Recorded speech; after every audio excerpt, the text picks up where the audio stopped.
This is Revathi. Welcome back to writer Revathi channel. Villain episode number 284. కొత్తగా అడుగుపెట్టిన అత్తగారింట్లో సాహితీతో సంజయ్. కథలకి వెళ్ళబోయే ముందు దయచేసి వీడియోకి ఒక లైక్ ఇవ్వండి, అలాగే హైప్ ఇచ్చి వీడియోని సపోర్ట్ చేయండి. ఇలాంటి ఇంట్రెస్టింగ్ స్టోరీస్ కోసం మన 2 ఛానల్స్ని సబ్స్క్రైబ్ చేసుకోండి. సంజయ్, సాహితీ చిరునవ్వు చిందిస్తూ పెళ్లిపీటల మీద కూర్చుంటే యశ్వంత్, సంజుతో సహా అందరు దంపతులు వాళ్ళ పెళ్లి చూస్తున్నారు. మరికొద్దిసేపటికి సంజయ్ మంగళసూత్రాలు పట్టుకొని పంతులు గారి వేద మంత్రాలు, మంగళ వాయిద్యాలు, బంధువులు, స్నేహితుల ఆశీర్వాదంతో సిగ్గుపడుతూ కూర్చున్న సాహితీ మెడలో 3 ముళ్ళు వేస్తుంటే తన పక్కనే ఉన్న స్నేహితురాలు దివ్య తన పూల జడను ఎత్తి పట్టుకొని ఉంటుంది. ఇలా సంజయ్ చిరునవ్వుతో 3 ముళ్ళు వేసి తనని అర్ధాంగిని చేసుకొని పెళ్లిపీటల మీద కూర్చున్నాడు. సాహితీ మెడలో పడిన మంగళసూత్రాలను గౌరవంగా కళ్ళకు అద్దుకుంది. సంజయ్, అతని పేరెంట్స్ అది చూసి సంతోషపడుతుంటారు. తర్వాత తలంబ్రాలు పోసుకునే కార్యక్రమం. ఇద్దరు పోటాపోటీ పడి తలంబ్రాలు పోసుకుంటూ ఉంటారు. అందరి జంటలు అదంతా సరదాగా చూస్తూ ఉంటారు. ఆ తర్వాత బిందెలో ఉంగరాలు తీసే కార్యక్రమం. ఇక్కడ మాత్రం ఇద్దరు కొట్టుకుంటూ గిచ్చుకుంటూ ఉంగరాలు తీస్తారు. ఫైనల్గా సాహితీనే 2 సార్లు ఉంగరం తీస్తుంది. పెద్ద కోతి నన్ను గిచ్చి నా చేతిలో ఉన్న ఉంగరం గుంజుకొని గెలిచింది అంటూ ఆ పెళ్లిలోనే సంజయ్ సాహితీ తల మీద చిన్నగా ఒకటి కొడతాడు. అప్పుడే మొగుడు పవర్ స్టార్ట్ చేశాడు చూడు దివ్య అంది సాహితీ బుంగమూతి పెట్టుకొని. సంజయ్ గారు ఇప్పుడే స్టార్ట్ చేశారేమో, నువ్వైతే పెళ్లి చూపుల దగ్గర నుంచి స్టార్ట్ చేశావులే అంది దివ్య. కరెక్ట్గా చెప్పావు దివ్య అన్నాడు సంజయ్ నవ్వుతూ. ఇద్దరి మీద చిరుకోపం ప్రదర్శిస్తుంది. అవన్నీ కెమెరాలో వాళ్ళ పెళ్లి మధుర జ్ఞాపకంగా బందీ అవుతూనే ఉంటాయి. ఆ తర్వాత పెద్దలందరూ వాళ్ళకి అక్షింతలు వేసి ఆశీర్వదిస్తుంటే ఇద్దరు చేతులు జోడించి గౌరవంగా వాళ్ళకి నమస్కరిస్తున్నారు. ఇరువురి తల్లిదండ్రులు తమ పిల్లలు ఒక ఇంటి వాళ్ళు అయినందుకు సంతోషపడుతున్నారు. తర్వాత యశ్వంత్, సంజు వాళ్ళ పిల్లల్ని ఎత్తుకొని జంటగా వచ్చి వాళ్ళ మీద అక్షింతలు వేసి ఆశీర్వదించి చక్కటి గిఫ్ట్లను అందించారు. ఆ తర్వాత అభి పైకొస్తే అభి, దివ్య కలిసి అక్షింతలు వేసి ఆశీర్వదించారు. అలా ఆదిత్య, స్వాతి, సంయుక్త, రాహుల్ కూడా వాళ్ళని ఆశీర్వదించారు. ఆ తర్వాత జయరాం గారి దంపతులు పూర్ణ, రామ్నాథ్ గారు కూడా వచ్చి వాళ్ళని ఆశీర్వదించారు. మరి కాసేపటికి అందరూ ఒకే దగ్గర నిలబడి ముచ్చట్లాడుతూ భోజనాలు చేస్తుంటారు. రాకేష్, షీలా వాళ్ళని కూడా ఇన్వైట్ చేశారంట కదా, మరి వాళ్ళు రాలేదేంటి అని అడిగింది సంజు. రాకేష్ బాగా బిజీ అయ్యాడు సంజు, ఫంక్షన్కి అటెండ్ అయ్యే పరిస్థితిలో లేడు. ఇక షీలా గురించి చెప్పనవసరం లేదు, తను దేనికి రాలేదు కదా అన్నాడు యశ్వంత్. రాకేష్ మారినా తను ఇంకా అదే మొండి వైఖరితో ఉంది అన్నాడు అభి షీలా మీద కోపంతో. ఏదో ఒకరోజు తనలో కూడా చేంజ్ వస్తుందిలే అన్నయ్య అంది స్వాతి. ఇలా అందరూ కలిసి ముచ్చట్లు చెప్పుకుంటూ భోజనం చేస్తున్నారు. టోటల్గా స్నేహితురాల పెళ్లికి దివ్య కొంచెం అలసిపోయినట్టుగా అయింది. అందరూ నైట్ వరకు అక్కడే ఉండి సాహితీకి అప్పగింతలు అప్పజెప్పి అత్తగారింటికి పంపించే వరకు ఉండి బయలుదేరారు. నైట్ 9 అవుతుండగా దివ్య పట్టు శారీలో నుండి నైటీలోకి చేంజ్ అయ్యి రిలాక్స్ అవుతూ బెడ్ రెస్ట్కి ఆనుకొని కూర్చొని, బాగా అలసిపోయాను అభి అని అంది. చూస్తుంటేనే అర్థమవుతుంది, ఫస్ట్ ఈ టాబ్లెట్ వేసుకో అని చెప్పి తనకు టాబ్లెట్ అందించి మంచినీళ్ళ గ్లాస్ ఇచ్చాడు. దివ్య ఆ టాబ్లెట్ వేసుకుని నీళ్లు తాగింది. ఇక ప్రశాంతంగా పడుకో అని చెప్పి అభి పిల్లో సరిచేశాడు. దివ్య పడుకొని, నువ్వు కూడా పడుకో అభి అని అంది. తను తోడుగా పడుకుంటే దివ్య త్వరగా నిద్రపోతుంది అనుకొని ఆఫీస్ వర్క్ ఉన్న ప్రస్తుతానికి వదిలేసి లైట్ ఆఫ్ చేసి తన పక్కన పడుకున్నాడు. ఆ ముచ్చట ఈ ముచ్చట్లు చెప్తూ దివ్యని నిద్రపుచ్చుతుంటాడు. తను నిద్రపోయినాక ప్రేమగా తన తల నిమిరి దుప్పటి కప్పి అక్కడ లైట్ ఆన్ చేస్తే దివ్య నిద్ర డిస్టర్బ్ అవుతుంది అనుకొని స్టడీ రూమ్‌లోకి వచ్చి ఆఫీస్ వర్క్ చూసుకుంటూ ఉన్నాడు. ఇక యశ్వంత్ వాళ్ళ రూమ్‌లో పిల్లలు కూడా ఆ పెళ్లిలో అలసిపోయినట్టుగా ఏడుస్తూ ఉంటే, సంజు బాబుని ఒడిలో పడుకోబెట్టుకొని జో కొడుతూ ఉంటుంది. యశ్వంత్ పాపని ఎత్తుకొని భుజాన వేసుకుని జో కొడుతూ బాల్కనీలో అటూ ఇటూ తిరుగుతూ ఉన్నాడు. ఆ క్రమంలో స్టడీ రూమ్‌లో లైట్ వెలగడం చూసి, ఎవరున్నారు? అని అనుకుంటూ డోర్ దగ్గరికి వెళ్లి చూసేసరికి అభి నిద్రకు ఆవలిస్తూనే ఆఫీస్ వర్క్ చూసుకోవడం తెలుస్తూ ఉంటుంది. ఆ క్షణం బామర్దిని బాధగా చూస్తున్నాడు. పాప నిద్రపోవడంతో తిరిగి సంజు దగ్గరికి వచ్చాడు. అప్పటికి బాబు కూడా నిద్రపోయి సంజు బాబుని వాళ్ళకి కేటాయించిన బెడ్ మీద పడుకోబెడుతుంది. పాప కూడా నిద్రపోయింది సంజు అంటూ యశ్వంత్ వచ్చి పాపని కూడా పడుకోబెట్టి ఇద్దరికీ దుప్పటి కప్పాడు. తర్వాత యశ్వంత్, సంజు కూడా ముచ్చట్లాడుతూ పడుకున్నారు. మరి కాసేపటికి అలవాటు ప్రకారం యశ్వంత్ సంజుని బిర్రుగా హగ్ చేసుకొని పడుకున్నాడు.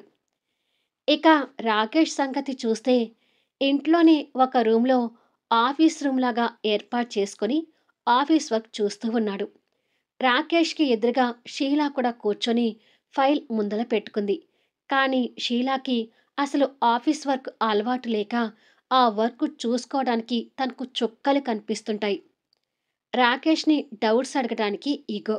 ఆ ఇగో ఫీలింగ్‌తో అన్ని తప్పులు చేసి, ఫైల్ కంప్లీట్ చేసి, ఇదిగో చేశాను అంటూ ఇచ్చింది. కానీ తన వర్క్ కెపాసిటీ ఏంటో ఆల్రెడీ రాకేష్‌కి అర్థమై, తను చేసిన వర్క్ మీద నమ్మకం లేక ఫైల్ చెక్ చేసుకొని, "ఈ ఫైల్ నీ మొఖానికి వేసుకొని కొట్టుకో" అంటూ తన మీదకి విసురుగా వేస్తాడు. ఆ ఫైల్ నిజంగానే వెళ్లి మొఖానికి తగిలి కింద పడింది. అలా తగిలేసరికి షీలా బీపీ పీక్స్‌లోకి వెళ్ళి, మిస్టర్ అని గట్టిగా అరిచింది. ఏయ్! అరిచావంటే ఈసారి ఫైల్‌తో కొట్టడం కాదు, సూది దారం పెట్టి మూతికి కుట్లు వేస్తాను అని అన్నాడు.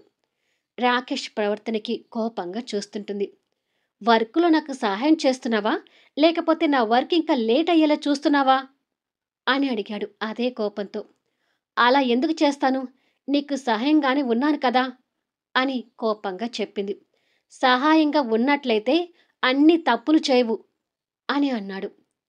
షీలా ఫైల్ చేతిలోకి తీసుకొని, నాకు ఈ ఆఫీస్ వర్క్ గురించి తెలియక తప్పులు పోతున్నాయి అని అంది కొంచెం కోపాన్ని తగ్గించుకొని. అలాంటప్పుడు వచ్చి నా పక్కన కూర్చొని నీకొచ్చే డౌట్స్ క్లారిఫై చేసుకో. అలా అయితే వర్క్ తొందరగా అవుతుంది అని అన్నాడు.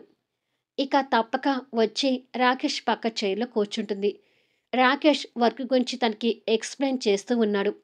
తను కూడా బుద్ధిగానే వింటూ చేస్తూ ఉంటుంది. ఇలా కొద్దిసేపు ఎక్స్‌ప్లెయిన్ చేసి, "ఇక కానివ్వు" అని అనడంతో, "సరే" అని కోపంగా చెప్పి చేస్తుంటుంది.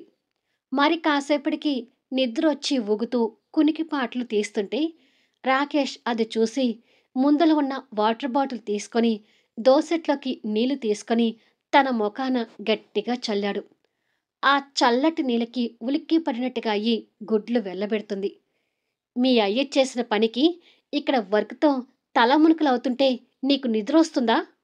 అన్నాడు కోపాన్ని చూపిస్తూ. మొఖాన పడ్డ నీళ్లు తుడుచుకుంటూ, "మా నాన్న గురించి మర్యాదగా మాట్లాడు" అని అంది.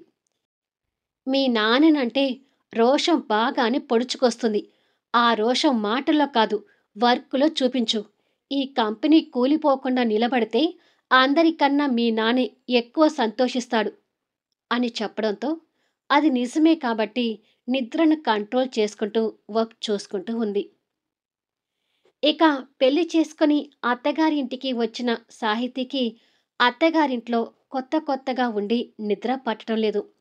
తనతో వచ్చిన తన బంధువులిద్దరూ బెడ్ మీద తన పక్కగా పడుకొని నిద్రపోతున్నారు కానీ, తనకి మాత్రం అంతా గందరగోళంగా ఉంది.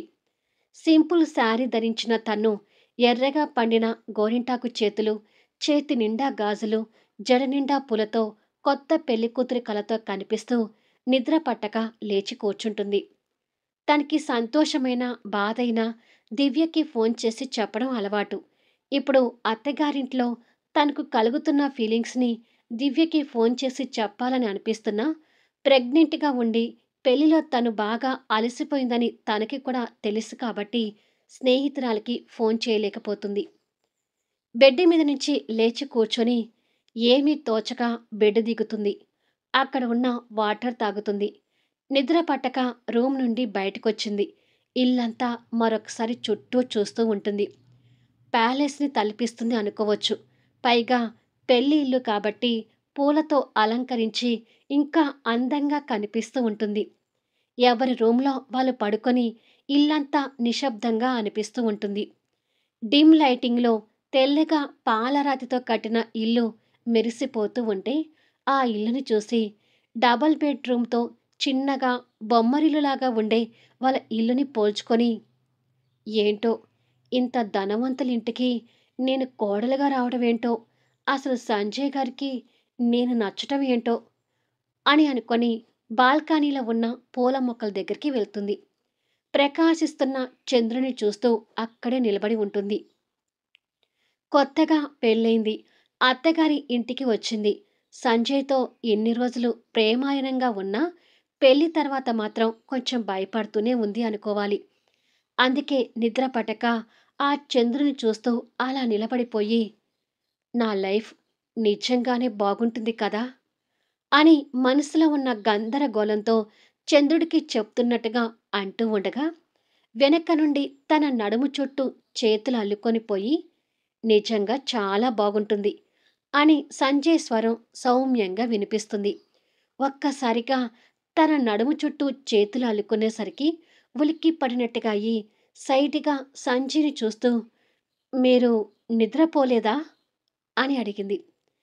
తనని ముందలకు తిప్పుకొని చెంప మీద పడుతున్న తన ముంగురులను చెవి వెనుక పెడుతూ, "నిద్ర పట్టక బయటికొచ్చాను. నువ్విక్కడ కనిపిచ్చావు" అని అన్నాడు. నాకంటే ఈ ఇల్లు కొత్త కాబట్టి నిద్ర పట్టడం లేదు. కానీ మీకెందుకు నిద్ర పట్టడం లేదు? అని అడిగింది. నా జీవితంలోకి నువ్వు కొత్తగా వచ్చావు కదా! ఈ కొత్త ప్రయాణం గురించి ఆలోచిస్తున్న నాకు కూడా నిద్ర రావటం లేదు అని చిరునవ్వుతో చెప్పాడు. అంటే మీకు కూడా కొత్త జీవితం ఎలా ఉంటుందో అని భయాలున్నాయా? అని గుడ్లు మిటకరించి అడిగింది.